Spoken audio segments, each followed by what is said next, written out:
Taurus. This is Inspire 2016 with your weekly tarot reading for the week commencing the 22nd of February until the 1st of March 2021. The first card for you is representing, how do you feel about yourself? Your card is the Seven of Pentacles. You do not want to keep putting your heart and soul into something if you are not getting the rewards for it, and no doubt, you have started to see that there are some areas in your life that are just become energy sappers but without the reward. If you have been working extra hard or putting in extra effort into something, it will finally pay off.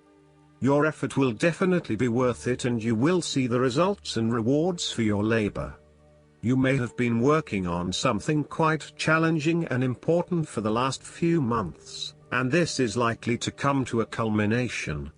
You are likely to see financial or other tangible rewards for all of your hard work. You might have been laboring away at something important and you may be starting to feel concerned that you will never be rewarded for your efforts. Be patient and appreciate the progress you have made so far. If your hard work has not yet paid off as planned, remember that your expectations may be unreasonable. There are no guarantees. Be grateful, focus on the present and do what you can with what you have. This card follows the Six of Pentacles, which indicated the ending of a difficult period of financial or material difficulty. In the Seven of Pentacles, you are now experiencing the rewards of hard work and effort. However, the question at hand is whether the rewards of hard work are in fact worth the effort to acquire them. It is often at the time of greatest success that you realize what you desired so much is in fact somewhat disappointing and perhaps not worth all of the effort. The Seven of Pentacles may therefore represent fear of failure, delays and frustration.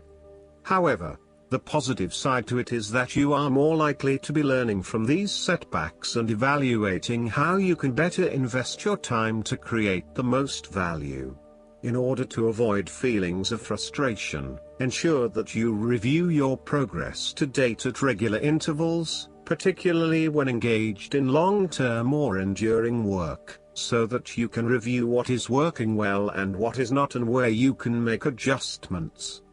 Make sure that you are on course and that you are on track to achieve your goals.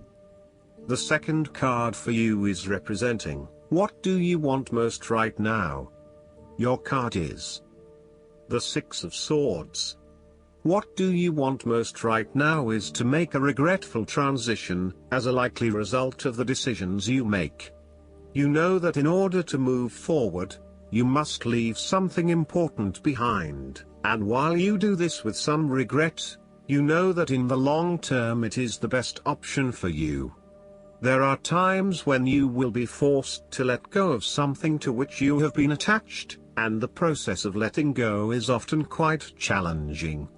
However, the sadness of your loss will soon be replaced by greater clarity, bringing about a renewed acceptance of change. Do not be afraid to let go of whatever it is that is holding you in the present or the past. Instead, look to your future and choose the best option that has the greatest long-term potential. There are going to be some hard decisions and some compromises that you will need to make, but this is ultimately a rite of passage that will take you into a new phase of your life. You need to realize that you are now headed towards a much better position in life. You have endured, or are currently enduring, a difficult life transition, but as a result, you will be more able to deal with what may come. Do not dwell on the past or what you have left behind. Instead, use this as an opportunity for changing your beliefs about yourself, moving away from whom you used to be and towards whom you really want to be. Sometimes the only way to solve life's problems is to leave them behind you and go somewhere new to start over. While it may feel as though you are giving up or being a coward, escape is often the only approach left when all others have failed. The important thing now is that you chart a new course that will lead to greater happiness and joy. The Six of Swords also shows the need to draw upon a state of mental clarity, logic and objectivity in order to examine where you have been and where you are going. This mental clarity will also serve to smooth the way ahead, and make the passage from negative to positive as peaceful as possible. You can use your intuition to guide you through easy situations and call upon your impartial and analytical nature when it is needed for a more complex decision. The third card for you is representing your fears. Your card is the Page of Wands. You are afraid that your new ventures or projects might not be successful. You may have had a vision to start a new hobby or project, with the view that it would lead to bigger and better things, but you soon realized that you had taken the wrong approach and it wasn't leading to the growth and development you had expected. You may have started to realize that you had not really focused enough on what your goals and objectives were, and that is why you were not reaching the outcomes you wanted. Luckily, you had not progressed too far along and were able to easily retreat from those projects with limited impact. Sometimes, too, these setbacks can be helpful in testing out new territories and exploring what will and will not work for you. You may also find that your eagerness to start something new has been negatively impacted by complexities, obstacles and opposition, which has resulted in a lack of motivation and indecisiveness about your path forward. You may also be fearful of whether you can really get your project or idea up and running, or if you are just going to be weighed down by more responsibility and troubles. The Page of Wands can depict a person who is immature with a self-image problem. It could be someone who is mean-spirited and aggressive, or someone who is helpless and always a victim. This is someone who never has anything good to say, is always pessimistic, and always brings everyone down. This person undercuts your enthusiasm and your self-confidence. Often, this is a superficial, lazy and arrogant person, one who is unwilling to make an effort, and is uncooperative and impatient. The fourth card for you is representing what is going for you. Your card is the Two of Cups. You might be feeling lonely and have wanted to get married, proposals and engagements, particularly as this card portrays what looks like a wedding or hand fasting. It is a reflection of commitment between two individuals, to say that they will go through life together, always considerate of each other's needs and wishes. Outside of love, the Two of Cups reflects a partnership of sorts, be it a business partnership, friendship or even a relationship between a person and their pet. Despite the focus on the two beings shown on this card, the Two of Cups also points to what is happening within the individual. To be truly loved, deeply treasured and valued highly by others, you must first and foremost strive to create those feelings for yourself. That is, when you work toward loving yourself, you hold your inner spirit in higher regard, treating it with deference and deep respect. When you see yourself in this positive light, other people cannot help but respond to your personal sense of value in an equally positive manner. The fifth card for you is representing what is going against you. Your card is the Two of Swords. You are afraid of making wrong choice and decision. You are really struggling to see what the right choice is, as either option will lead to negative consequences. Lay out the pros and cons of each option that is available to you and weigh up which option will have the most favorable outcome. The Two of Swords may also indicate mental confusion as a result of information overload. You are overwhelmed with other people's points of view and additional, detailed information about what options are available to you. At the end of the day, you are going to have to make a decision, so sift through the advice and the information that is available to select only the most relevant and helpful. The Two of Swords may suggest that you are feeling stuck in the middle of two competing sides.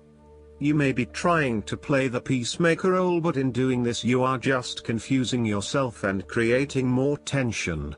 For example, you may be trying to bring two conflicting family members together in the hope of a harmonious family environment, but instead you are finding yourself being the messenger or the dumping ground for each of their concerns. Decide whether or not you truly do have a role to play and whether you can indeed create peace between the two opposing parties. Otherwise, get yourself out of there. The last card for you is representing the likely outcome that you may have. Your card is the Five of Swords. You are engaging in conflict or finding yourself disagreeing with others, leading to tension and hostility. Despite thinking you have won, you may still end up the loser because you have hurt or annoyed others and have subsequently isolated yourself. You try to pick up the pieces and act as if the conflict is now in the past, but others have now lost faith in you and do not want to be around you. This might be one of those times when it feels like everyone is against you and you may lose some friends along the way. You will need to make a decision about whether your point of view is so important to you that it is okay to put your relationship with others in jeopardy, or whether you can compromise and try to see eye to eye with others. If you have been aggressive in your struggles, then you will soon accomplish your objectives. However, if you have been passive, you may need to compromise on your personal interests, giving in to the wishes of the opposing force. You will feel that there are more obstacles ahead, and you will not want to face the ordeal you know you must if you are to have what you want or the way you want it. Overall, you are in for a struggle and there is more work or problems ahead than you are aware of now. Things will not go as well as they should, and you will have conflicts or clashes of will with others. Thus, the Five of Swords is a card representing ambition, but in the negative sense. Too much ambition without regard to the consequences to yourself or others results ultimately in a situation of loss for everyone. You may be represented either by the callous winner or the dejected losers. In any case, there is a negative connotation. If your focus is solely on winning your goals at any cost, you will eventually discover to your own dismay that the price of winning may not have been worth the reward. Arrogance and pride often go hand in hand with a difficult triumph such as this, and you must be careful not to think you are invincible. You have overcome a challenge, and you have the right to feel proud, but know that there will be other rivals to face and that some of them will eventually defeat you. Boasting to others that you are invincible is an invitation for someone to prove you wrong. If your victory was won through cheating or unethical conduct, beware of an attempt at vengeance. The Five of Swords can relate to a betrayal or sneak attack by someone you trust and do not suspect as your enemy. There may be an unfaithful partner or a jealous person in your life who is sabotaging you behind your back. Look to other court cards in the reading to understand who may be working against you. You must be very careful whom you trust at this point in time because you are vulnerable to attack and gossip. The advice of the Five of Swords is to pick your battles. You may be tempted to fight every conflict to ensure you get your way, to prove that you are right, or to defend yourself when you are feeling challenged or threatened by another person. However, most experts agree, choosing your battles wisely is a much better way of life than battling out every disagreement. Not only will picking your battles lead to a more peaceful existence, it is also more likely to strengthen your interpersonal relationships. Last but not least, the guidance card for you is the Renewal. The angels sent you this card because you're either near the end of a project or at a crossroads, on the threshold of making an important change. This card signifies that it's time to review and do some evaluation. Make thoughtful judgments regarding your life, and then make confident choices. Rest easy, knowing that you've prepared well. legal situations are resolved favorably for you. In addition, academic examinations and certification tests go well. Additional meanings of this card: a landmark decision, a career or job change, moving in a new direction, a new beginning. Jeremiel is the archangel who helps you evaluate your life so you can clearly decide upon appropriate changes. Spend some time alone with a pad of paper and pen, and call upon Jeremiel to help you review what needs to be changed, healed, or released.